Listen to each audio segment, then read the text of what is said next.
Today I wanted to talk about procrastination because it is something that I do all the time. I have been meaning to do this video for a couple of months now, and you guessed it, I kept putting it off. One of my favorite motivational speakers, Jim Quick, provides great tips on how to tackle procrastination. First, he challenges us to ask the why. Reasons reap results is one of his catchphrases, and I love this because it's simple and true. If you can figure out what motivates you and drives you, then you're going to have a much better chance of following through on your goals. But let's assume, for purposes of this video, that you already know your why. You know why you have to do things on your to-do list. Because your manager told you to, or your client is expecting it. The why is self-evident.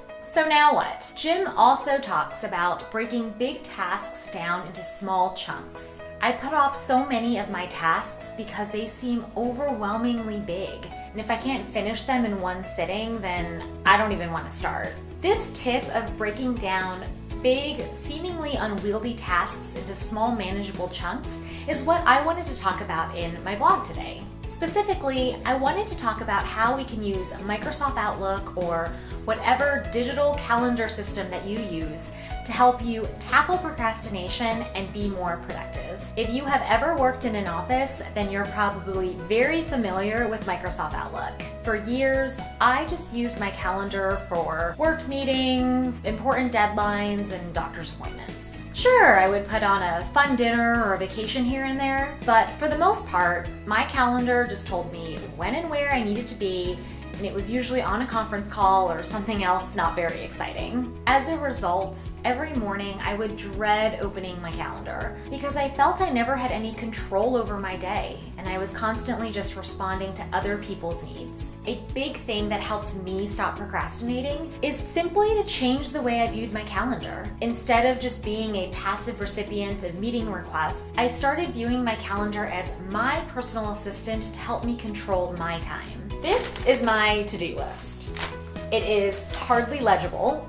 I have no problem with the easy tasks, like paying a bill or picking up a prescription. It's the bigger, more abstract tasks that I really struggle with, such as review 4 contracts or practice Adobe Premiere Pro, which is a video editing software. What I started to do was to block off chunks of time on my calendar devoted specifically to these tasks. This morning, I blocked off from 9 to 11 a.m. to tackle 2 of the 4 contracts that I had to review. When I worked in an office, my whole day consisted of back-to-back meetings and responding to urgent emails, and I felt I couldn't even start my work until 4 p.m. when I had finished dealing with everyone and everything else. And at the end of the day, I'm usually exhausted and mentally tired to deal with anything big, which is why I just keep putting it off. If your calendar is open, then people are going to claim your time. And it's your time. Simply by blocking off 2 hours to focus on one of my tasks, I was 1, able to get started, 2, I felt like I had some control over my day, and 3, it reduced the pressure that I needed to finish in one sitting. I knew I only had 2 hours, so I just focused on trying to get as much possible as I could in that time. I didn't finish all of the contracts, but I at least put a big dent into the project.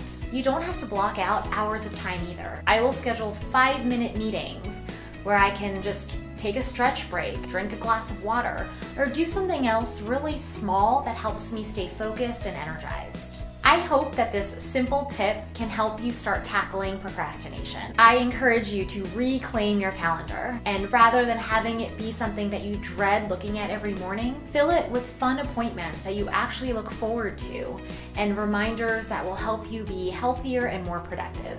The last tip that I'll leave you with is to be kind to yourself. Practice self-compassion for even the smallest tasks that you complete, because each small task is helping you build the momentum for the bigger tasks and for you to keep going.